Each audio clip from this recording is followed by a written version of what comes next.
Sabes, hace algunas semanas tenía este mensaje fuerte en mi corazón, y aparentemente se supone que es un mensaje por demás entendido, ¿verdad? Creo que cualquiera de los que estamos aquí estamos porque el primer día, en este primer encuentro, en este primer acercamiento con Jesús, entendimos esta palabra, ¿verdad? Jesús me ama. Por eso es que estamos aquí, porque entendimos la gracia, la bondad, el perdón que vienen a través de Cristo. Y traía este mensaje, ¿verdad? Como esta parte de decir, hay que reforzar el fundamento, hay que reforzar este principio. Y fuimos a conferencia en un corazón en Ciudad Juárez, y la conferencia se llamó Simple, ¿verdad? Y yo estaba así como, no sé por dónde van a llevar como la idea de la conferencia. Y al final creo que Dios reforzó mucho esta parte de cómo es tan importante reforzar ciertos principios, fundamentos, pilares en nuestras vidas, que de pronto podemos agregarle de más y complicarlo de más, pero en esos principios se encuentra gran poder, ¿verdad? Es como cuando, ¿quién aquí cocina? ¿Verdad? Muchos de nosotros cocinamos. Yo he comenzado ahí a hacer experimentos y ahí la llevo, ¿verdad? Pero es como cuando tú estás haciendo una receta de cocina, ¿verdad? Y traes una receta desde la abuelita y de repente te quieres poner ingenioso y le agregas un ingrediente de más y toda la familia se da cuenta, ¿verdad? Y te dice, oye, ¿qué le pusiste ahora? No sabe como siempre, ¿verdad? Algo le cambiaste. Y es que hay cosas, ¿verdad? Que de pronto creemos que tenemos que agregarle, pero si no partimos desde el fundamento o desde el principio, podemos terminar cambiando por completo el motivo de lo que estamos haciendo. Así que, ¿qué te parece si hoy en esta serie reafirmamos este principio? Jesús me ama. Y quiero que te acuerdes de ese primer encuentro, ¿verdad? De esa primera vez cuando Jesús llegó a tu vida, cuando entendiste este mensaje de gracia sobre tu vida. ¿Cómo fue? ¿Verdad? ¿Qué recuerdas de entender que el Rey del universo había decidido morir en una cruz por ti? Que alguien había dado el valor que nunca más nadie pudo darte. ¿Cómo fue esa primera vez que te diste cuenta que valías tanto y que vales la sangre de Cristo? Todos recordamos esa primera vez, cuando recibimos esta verdad. Y de pronto, con el paso del tiempo, si tú y yo de pronto se escucha entre la iglesia, ¿verdad? Recordar Jesús me ama puede sonar como algo simple, como algo sencillo, como algo que no requiere de bastante entendimiento, y por esto es que podríamos dejar de creer que tiene un peso tan fuerte o tan grande. Pero no podemos olvidar que este es nuestro fundamento, este es nuestro principio. De aquí es donde partimos tú y yo. Tú y yo partimos del amor de Cristo. Tú y yo partimos del amor del Salvador, ¿sí? Este es nuestro fundamento. Hoy estamos aquí por eso, no porque nosotros amemos a Dios, ¿sabes? No es porque tú y yo de pronto encontramos atractivo el seguir a Dios, no. Estamos aquí porque alguien conquistó nuestro corazón. Hubo alguien que conquistó nuestro corazón, que nos dio un mensaje, que escribió una historia de amor, y no solo eso, sino que dio su vida por ti y por mí para dejarnos este gran mensaje, que es: Jesús me ama. ¿Cuántos el día de hoy podemos reconocer con fuerza este mensaje en nuestro corazón? Jesús me ama. ¿Sabes? En la vida me he dado cuenta que de pronto en ciertas áreas de mi vida tomo ciertas posturas, como de tratar de no adelantarme, ¿verdad? En otras cosas a lo mejor sí, a veces soy atrabancado, pero hay otras áreas en las que trato de ir muy lento. Por ejemplo, darte un ejemplo, hace algunos 2 años comencé a practicar CrossFit, y recuerdo que desde las primeras veces que iba a las clases el coach me quería subir demasiado peso, y yo decía, no sé hacer el ejercicio, me voy a lastimar. y literalmente le ponía 2 peluches, ¿verdad? Como Bob Esponja, para empezar con nada de peso y aprender primero la técnica. Y siempre fui muy cuidadoso en cuanto a ir aprendiendo, porque no quería llegar a lastimarme. Me he dado cuenta que hay libros, por ejemplo, que tengo ahí guardados, que no he querido leer porque digo, ahorita no los voy a entender al 100%, no los voy a aprovechar igual que si lo aprovecho después. Pero en muchas otras áreas puedo darme cuenta que tenemos muchas veces la tendencia de querer brincarnos ciertos pasos, ¿verdad? De querer avanzar para que entonces se ponga interesante la cosa, ¿no? Y entonces no hay nada de malo cuando tú y yo como cristianos avanzamos en nuestra vida cristiana en muchas áreas, en conocimiento, en madurez, en buenos hábitos, en buenas prácticas. Eso es excelente cuando el Espíritu de Dios comienza a obrar en nuestras vidas y avanzamos. Todo esto es bueno mientras no nos desvíe de nuestro punto de partida. Jesús me ama. Y entonces todo lo demás, todo lo que sucede, inclusive todo esto que estamos haciendo aquí, es en base a este principio. Jesús me ama. Jesús dio su vida por mí. Jesús desea que este mensaje de amor penetre en mi corazón, ¿verdad? Que llegue tan profundo que entonces pueda ser completo en Él, que entonces pueda ser transformado a su imagen. Jesús desea que este mensaje sea fundamental en mi vida. Jesús me ama.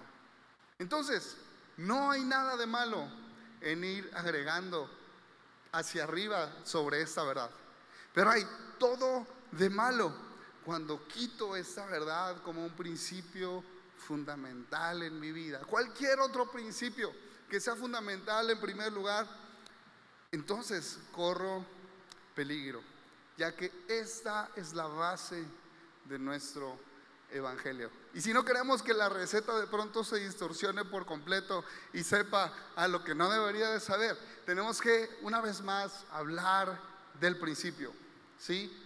Tenemos que fortalecer este principio. Miqueas 7:18 nos dice: ¿dónde hay otro Dios como tú, que perdona la culpa del remanente y pasa por alto los pecados de su preciado pueblo? ¿No seguirás enojado con tu pueblo para siempre? Y quiero que grabemos esta verdad: porque tú te deleitas en mostrar tu amor inagotable. ¿Sí? ¿Podemos decirlo todos juntos? Porque tú te deleitas en mostrar tu amor inagotable. Qué increíble es tener un Dios que se deleita en mostrar su amor inagotable. ¿Puedes imaginarte eso? Que Dios se deleita en ser bueno. Dios se deleita en amarnos. Qué privilegio puede ser que yo sea alguien en quien Dios se deleite amando, ¿no? Eso es impresionante. ¿Te parece si hacemos una oración en este día? Padre, queremos darte gracias, Señor.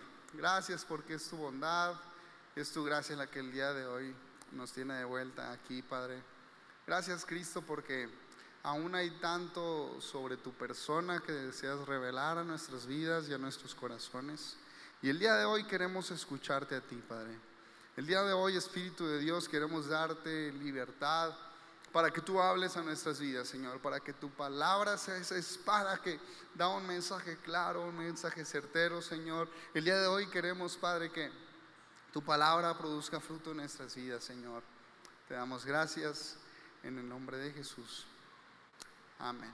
Muy bien, iglesia, hoy vamos a empezar hablando sobre algunos versículos que nos da la Biblia en los que se describe a Dios. Creo muy importante comenzar este mensaje hablando y reflexionando sobre cómo es Dios, quién es Dios, cómo define la Biblia que es Dios y por qué es importante conocer la naturaleza de Dios. Bueno, tenemos que entender que cuando tú y yo tenemos una figura de Dios, cuando tú y yo tenemos una definición de Dios, eso automáticamente nos define a nosotros mismos. Como hablábamos hace 2 semanas acerca de la parábola del sembrador, ¿verdad?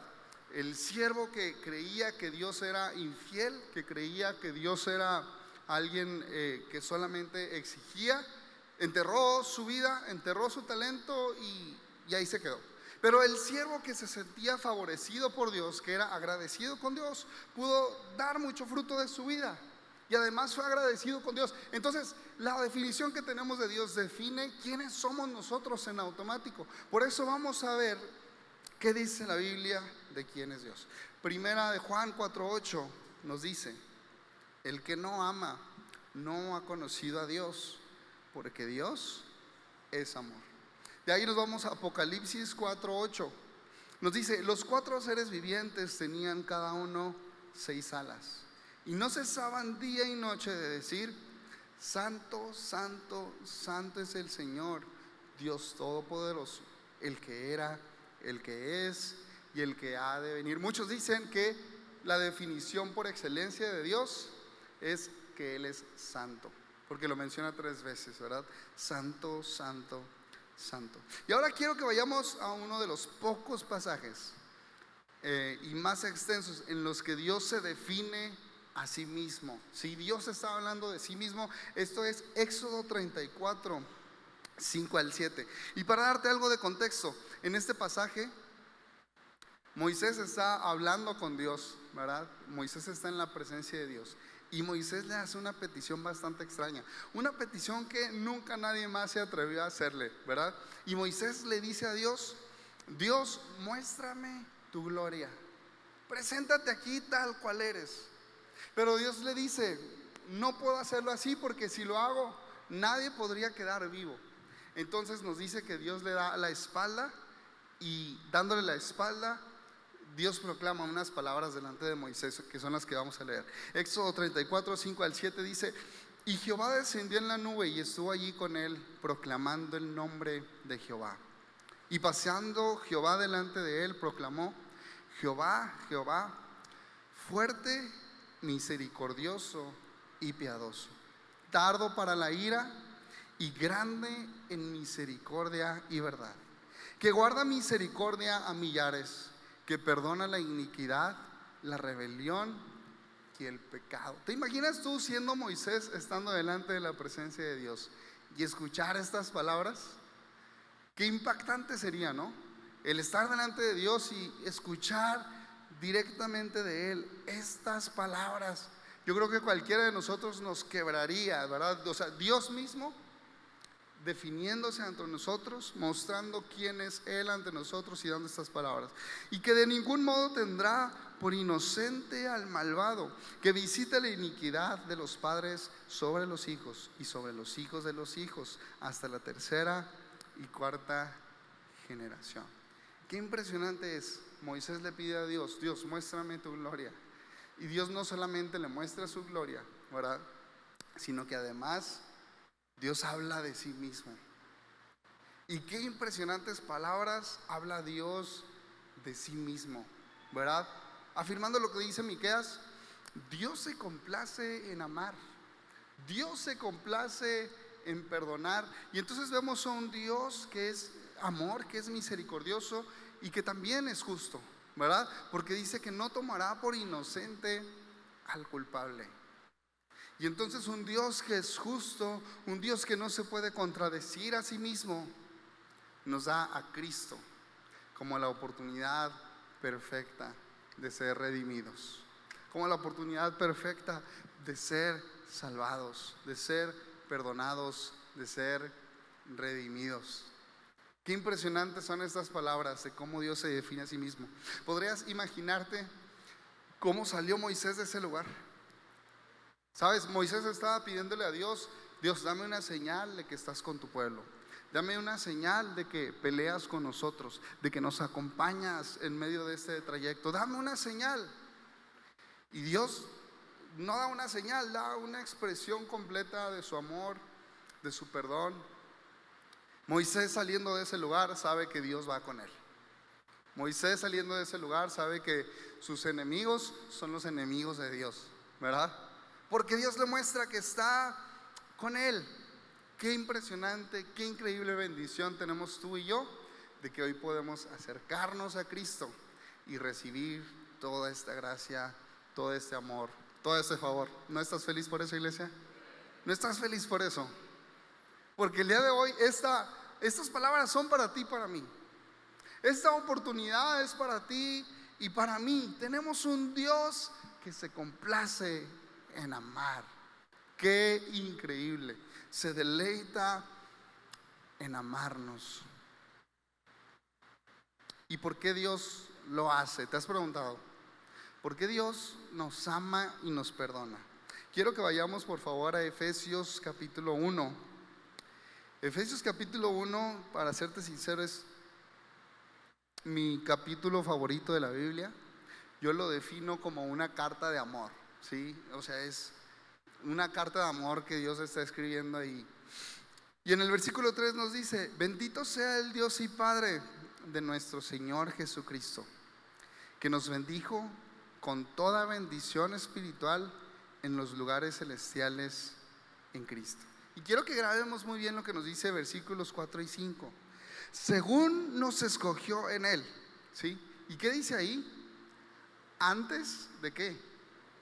De la fundación del mundo.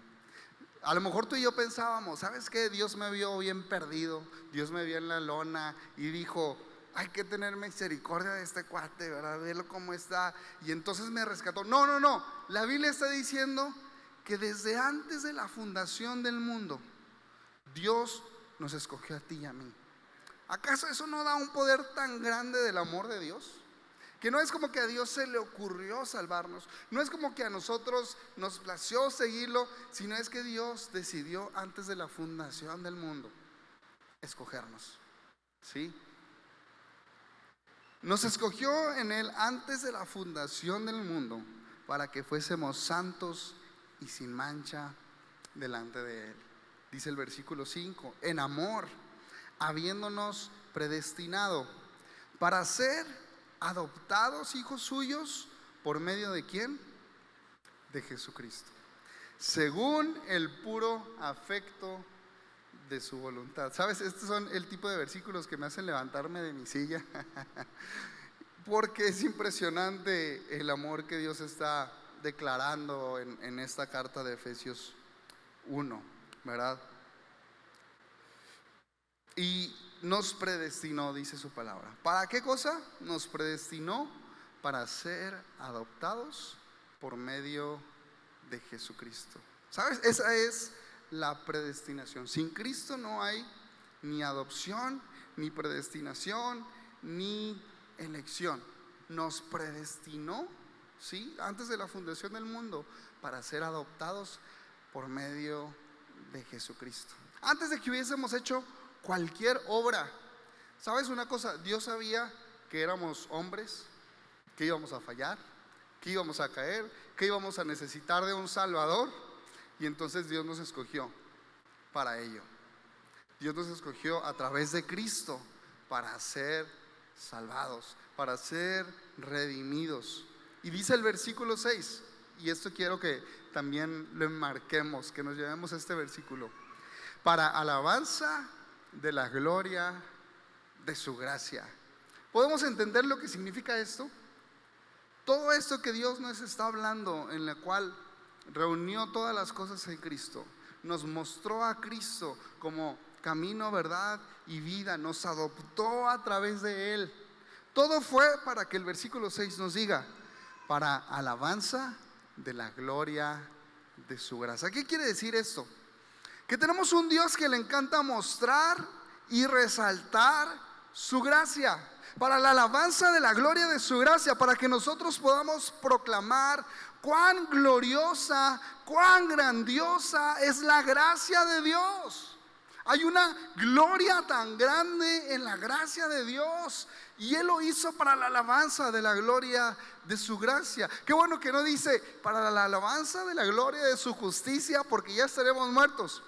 Pero dice que hay una gloria de su gracia, hay una grandeza de su gracia, hay una majestad en la gracia de Dios que es mostrada y revelada a cada uno de nosotros, hombres pecadores. Qué bueno es que al acercarnos delante de Dios tenemos acceso a esta gracia. ¿No es así, iglesia? Qué bueno que al acercarnos encontramos un Dios de gracia.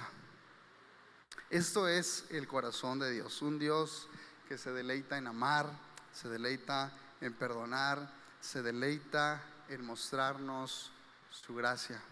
Y nos dice el versículo 6, con la cual, una gracia con la cual nos hizo aceptos en el amado, nos hizo aceptos delante de Dios. Cuando Cristo derramó esa gracia, nos hizo perfectos y aceptados delante de Dios, en quien tenemos redención por su sangre, el perdón de pecados, según las riquezas de su gracia. Dime si esta no es una carta de amor para ti y para mí. Dime si no estás dentro de las personas que esta carta alcanza. ¿Sí? Tú y yo estamos dentro de esto, ¿sabes? Estamos dentro de esto. No hay ninguno aquí que pudiera pararse y que diga, no, yo ya merecía a Dios antes de Cristo. Yo ya estaba presentado perfecto antes de que viniera Cristo. No, todos necesitábamos la aparición de Cristo. Todos necesitábamos la manifestación de Cristo, la adopción de Cristo. Todos necesitábamos el plan perfecto de Dios de presentarnos a Cristo para a través de Él ser aceptos en el amado. Cada uno de los que estábamos aquí necesitábamos su gracia. Por lo tanto, es tan importante recordar siempre, iglesia, cuál es nuestro punto de partida. ¿De dónde partimos tú y yo? ¿De dónde fuimos alcanzados? ¿De dónde fuimos rescatados? ¿Qué es lo primero que Dios habló a nuestras vidas, a nuestros corazones? Es muy importante en nuestro caminar como cristianos, ya que, como te digo, en el camino cristiano vamos agregando cosas, ¿verdad? Y algunas son muy buenas, pero si eso cambia la esencia principal y fundamental, estamos en un grave problema. Es muy bueno agregar todo lo que podamos agregar, pero siempre bajo este principio. Y quiero que hablemos de qué pasa cuando tú y yo cambiamos el principio. Y esto lo podemos encontrar en la historia del hijo pródigo, ¿verdad? En la historia del hijo pródigo encontramos a dos hermanos, uno mayor y uno menor. El menor, ¿verdad?, era la oveja negra de la familia. El menor se levanta un día y va delante de su padre y le dice: Padre, dame toda la herencia que me corresponde, ¿verdad? Yo sé que no te has muerto, pero no me interesa, dame lo que me corresponde. Y este hijo se va lejos de su casa y malgasta todo lo que tiene, malgasta todo su dinero, ¿verdad?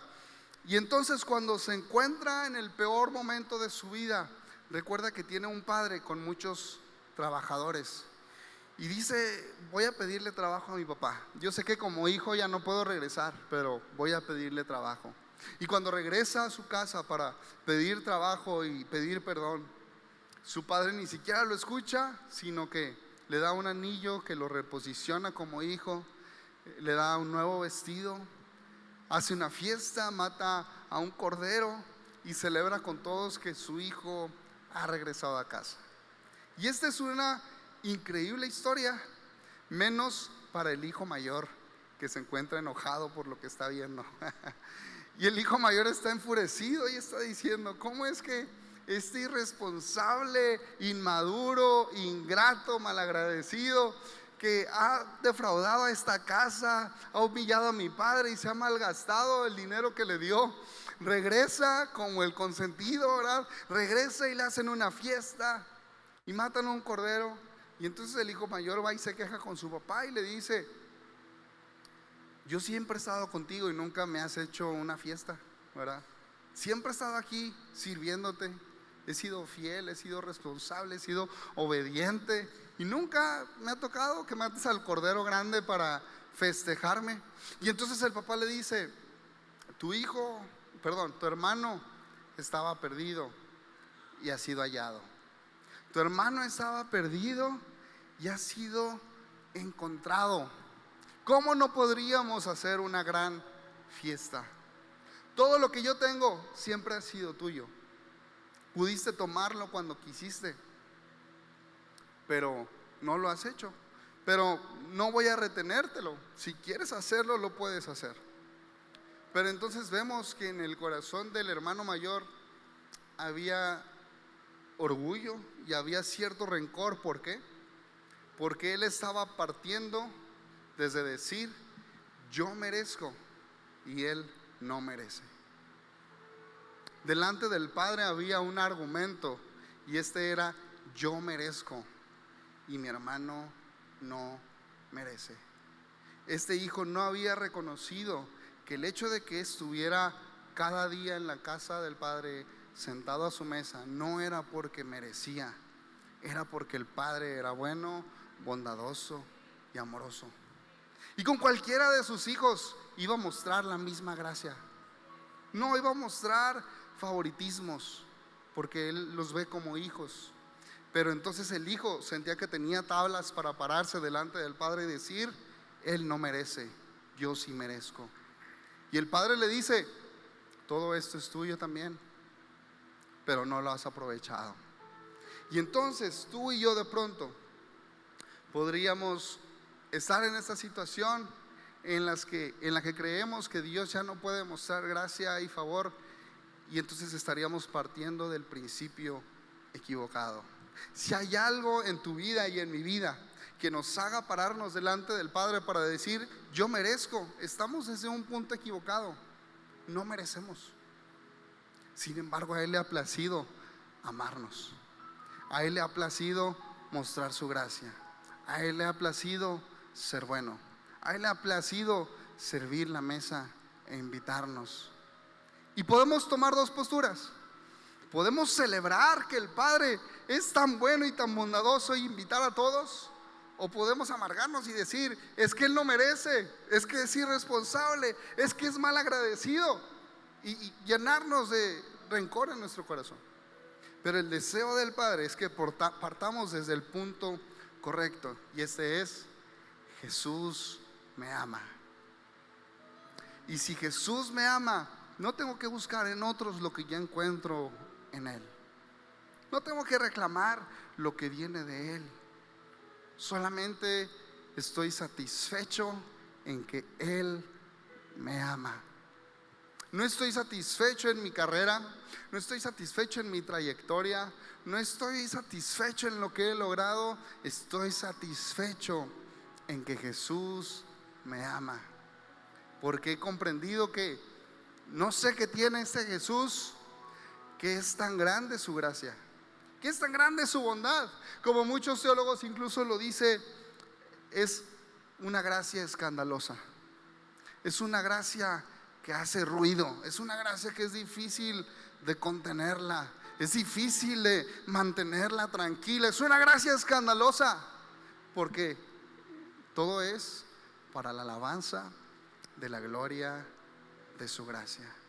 Porque este Dios tan amoroso y tan misericordioso le encanta resaltar en nosotros cuán grande es su gracia.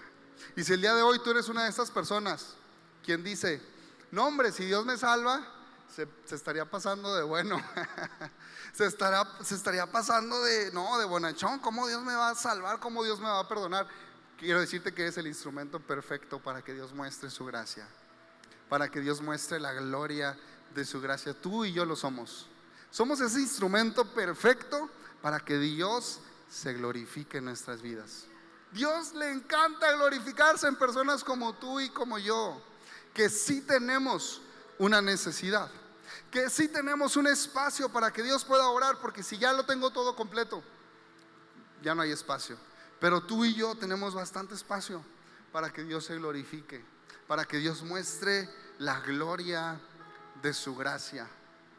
Pero para esto tenemos que dejar que Dios sea Dios. Si Dios quiere amar a otros, los va a amar. Si Dios desea amarme, me va a amar. ¿Acaso de pronto podemos creer que vamos a limitar la gracia de Dios? Vamos a ponerle un principio y un fin. La vamos a poner en una caja y decir: de aquí ya no puedes pasar.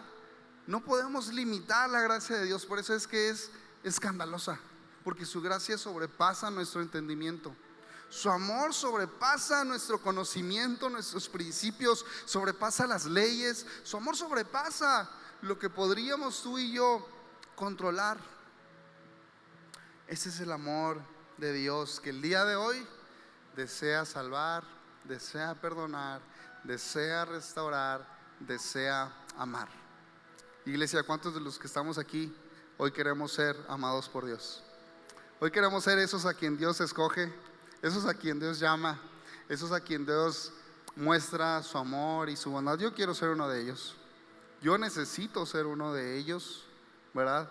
Yo quiero decir: Dios, aquí estoy, aquí. ¿Quieres amar a alguien? Ámame a mí. ¿Quieres mostrar a alguien tu amor? Muéstramelo a mí. Vemos también en la palabra la historia de un hombre a quien Dios escoge para dar un mensaje de arrepentimiento. Y este es Jonás. Dios lo llama a Nínive, a ir a una ciudad llena de pecado para predicar buenas noticias y para predicar arrepentimiento. Y Jonás se niega a ir a esta ciudad, ¿verdad? Dice: ay, gente incrédula, que se mueran en el infierno, y toma un barco hacia otro lugar. Y todos conocemos la historia. Avientan a Jonás del barco, hasta eso estaba salado el cuate, ¿verdad? Y lo agarra un pez y lo escupe en Nínive. Y entonces Jonás se para en Nínive, yo me imagino que de mala gana, pero aún así es usado por Dios, y Jonás predica y Nínive es salvo. Nínive se arrepiente de su pecado, y Jonás se encuentra debajo de un árbol enojado porque Dios ha salvado a Nínive, enojado porque Dios ha sido bueno con un pueblo que no lo merecía, con un pueblo alejado de Él. Pero es que no podemos esconder el amor de Dios. No podemos esconder el amor del Padre. No podemos limitar su gracia, que se deleita en amar. Tenemos un Dios que se deleita en amar. Le voy a pedir al grupo de alabanza si puede pasar, por favor. Primera carta de Corintios 13:8 nos dice: el amor nunca deja de ser, pero las profecías se acabarán y cesarán las lenguas y la ciencia acabará, porque en parte conocemos y en parte profetizamos. Mas cuando venga lo perfecto, entonces lo que es en parte se acabará. Ahora vemos por espejo oscuramente, mas entonces veremos cara a cara. Ahora conozco en parte, pero entonces conoceré como fui conocido. Y ahora permanecen la fe, la esperanza y el amor. Esto es tres, pero el mayor de ellos es, ¿qué nos dice la palabra? Es el amor. ¿Sabes, iglesia, que en el cielo ya no vamos a tener ni fe ni esperanza? Porque la fe es creer sin ver, y la esperanza es esperar lo que aún no se ha recibido. Pero en el cielo seremos completos. Y entonces lo único que quedará y permanecerá es el amor, porque Dios es amor. ¿No es esto impresionante? Que desde antes de la fundación del mundo Dios nos escoge en amor, y hasta la eternidad Dios continúa en amor. ¿No es esto impresionante, iglesia? Delante de Dios no podemos presentar cartas que nos hagan válidos, cartas que impresionen a Dios, ¿verdad? Pero quiero leerte lo que dice Pablo más adelante en Efesios 3. Efesios 3:17 nos dice: entonces Cristo habitará en el corazón de ustedes a medida que confíen en Él. Echarán raíces profundas en el amor de Dios, y ellas los mantendrán fuertes. Espero que puedan comprender, como corresponde a todo el pueblo de Dios, cuán ancho, cuán largo, cuán alto y cuán profundo es su amor. Es mi deseo que experimenten el amor de Cristo, aun cuando es demasiado grande para comprenderlo todo. Entonces serán completos con toda la plenitud de la vida y el poder que proviene de Dios. ¿Sí? Entonces Pablo dice: es mi deseo que puedan echar raíces profundas en el corazón de Dios, y estas los mantendrán firmes. Una vez que echen raíces en el corazón de Dios, que es tan alto, tan ancho, tan largo y tan profundo, que no lo pueden llegar a abrazar por completo, no lo pueden entender por completo. Una vez que echen raíces profundas, estas los mantendrán fuertes, y entonces podrán comprender cuán grande es el amor de Dios. ¿Sabes, iglesia? Es muy bueno avanzar en nuestro camino como creyentes, como hijos de Dios. Es muy bueno comenzar y tomar buenos hábitos y de pronto orar más, leer más la Biblia, entrar a un instituto bíblico, comenzar a mostrar los frutos del Espíritu. Pero puedo decirte el día de hoy que lo que permanecerá es el amor de Dios. Lo que tú y yo podemos presentar delante de Él es cuánto podemos conocer más de su amor. Al echar raíces profundas en el corazón de Dios, lo que podremos recibir, entender y comprender es la profundidad del amor de Dios sobre nosotros. Y nunca podemos entenderlo por completo, ¿sabes? Yo estoy seguro que ninguno aquí conoce por completo, ninguno aquí tiene una conciencia completa de cuánto es que Dios lo ama. Pero lo bueno es que somos invitados a hacerlo. ¿Qué te parece si el día de hoy decidimos echar raíces profundas en el corazón de Dios? ¿Qué te parece si el día de hoy hacemos el amor de Dios nuestro fundamento, nuestro principio, el lugar de donde partimos? ¿Por qué no nos ponemos de pie, iglesia, en este día y cantamos juntos sobre cuán grande es el amor de Dios? Vamos, acércate con todo tu corazón, levanta esta canción.